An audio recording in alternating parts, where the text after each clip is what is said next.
এয়া চাওক আমি ডবকা ডিফু ৰোডত আছো আৰু বৰ্তমানে পৰিৱেশসমূহ দেখুৱাই আছো। জানিব পৰা মতে হুজাইৰ খাকীৰ এজন যুৱকে প্ৰায় 11 ফুট উষ্ণতাৰ বহু জুবিনদাৰ প্ৰতিমূৰ্তি সাজি উলিয়াইছে। এয়া চাওক আহি আছে আমাৰ সহযোগীয়ে বৰ্তমানৰ পৰিৱেশসমূহ দেখুৱাবৰ কাৰণে যত্ন কৰিব। আমি কেৱল মাত্ৰ বিডিল অসমৰ দৰ্শকসকলক এই মুহূৰ্তৰ পৰিৱেশসমূহ দেখুৱাই আছো। ৰাতি 2 বাজিৰ পৰিৱেশসমূহ দেখুৱাই আছো। আমি পোনপটীয়াকৈ মিডিল অসমৰ দৰ্শকসকলক দেখুৱাই আছো। বৰ্তমান ৰাতি 2 বাজিছে আৰু হৈছে জুবিনদাৰ প্ৰতিমূৰ্তি যেটো প্ৰায় 11 ফুট উষ্ণতাৰ। এয়া চাওক এয়া হৈছে হুজাইৰ কাকীৰ যুৱক এজনে প্ৰতিমূৰ্তিটো বৰ্তমানে লোৱাৰ পৰা লৈ গৈ আছে। এয়া চাওক আমি পোনপটীয়াকৈ বৰ্তমানৰ পৰিৱেশসমূহ দেখুৱাই আছো। এয়া চাওক আমি পোনপটীয়াকৈ দেখুৱাই আছো। এয়া চাব পাৰে এয়া হৈছে জুবিনদাৰ প্ৰতিমূৰ্তিটো হুবহু প্ৰতিমূৰ্তিটো। এয়া চাওক আমাৰ পিছফালে চাওক এয়া চাওক এয়া হৈছে জুবিনদাৰ প্ৰতিমূৰ্তিটো।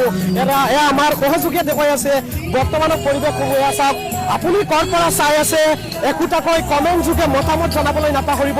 একোটাকৈ কমেণ্ট কৰক। আৰু এয়া হৈছে ডবকাৰ পৰিৱেশ, ৰাতি 2 বজাৰ পৰিৱেশ। জানিব পৰা মতে প্ৰায় 11 ফুট উষ্ণতাৰ এই জুবিনদাৰ প্ৰতিমূৰ্তিটো সাজি ওলাইছে হুজাইৰ লংকাৰ কাকীৰ যুৱক এজনে। এয়া চাব পাৰে আমি পোনপটীয়াকৈ বৰ্তমানৰ পৰিৱেশসমূহ দেখুৱাই আছো। এয়া হৈছে ডবকাৰ ৰাষ্ট্ৰীয় ঘাইপথৰ পৰিৱেশ, যেনিয়ে চাই তেনিয়ে লোকে লোকাৰণ্য। আৰু আমি বৰ্তমানৰ পৰিৱেশসমূহ দেখুৱাই আছো। এয়া আপোনালোকে চাব পাৰে। যদি আপুনি সঁচাকৈ এজন জুবিনদাৰ অনুৰাগী হয় তেতিয়াহ'লে কমেণ্ট যোগে আপোনাৰ বহুমূলীয়া মন্তব্য দিবলৈ নাপাহৰিব। আৰু চাই থাকক আমাৰ সহযোগীয়ে বৰ্তমানৰ পৰিৱেশসমূহ দেখুৱাই আছে। এয়া চাব পাৰে ক'ৰ পৰা আপুনি চাই আছে একোটাকৈ কমেণ্ট কৰক। যদি আপুনিও কমেণ্ট কৰে নিশ্চয় আমিও জানিব পাৰিম। এয়া চাই থাকক।